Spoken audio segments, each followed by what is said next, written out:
Hey family, so back in Genesis, the book of Genesis, y'all ever wondered why in Genesis 1, the Bible talks about the creation of mankind, where the Father says, let us make man in our image and our likeness, right? And then again in chapter 2, it says that the Father created Adam and Eve and he breathed into his nostrils the breath of life. And man became a living soul, or the Chumash says another speaking spirit. Y'all ever wonder why there was two different stories? Well, I did. And I started to ask questions, and apparently in Judaism, they call that first creation of man, they call that man the soulless man, the Neanderthal. And that man was created and lived for a bazillion years, which is why we can find artifacts and things from when man was not speaking, but grunting.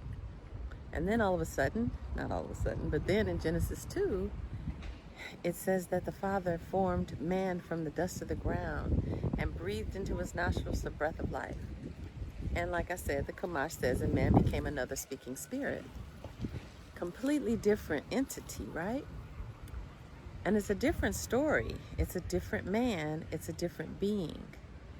And when I learned, actually when I continued to read, if you guys remember, Adam and Eve ended up having Cain and Abel, and then Cain killed Abel, right?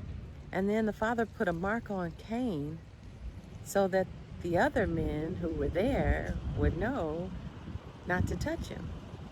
Well, who were those other men if there wasn't another man created until after Adam and Eve?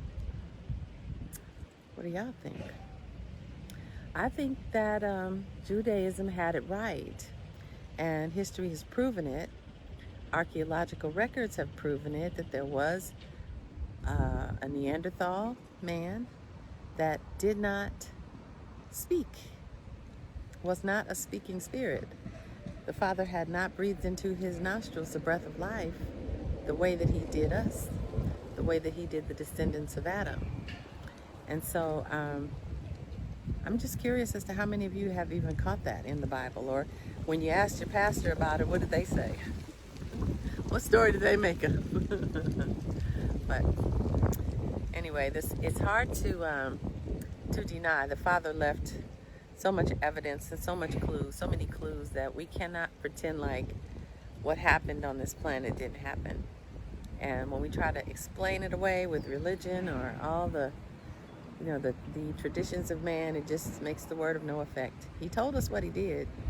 There's evidence of it. So why don't we want to believe it? I don't know. What do y'all think?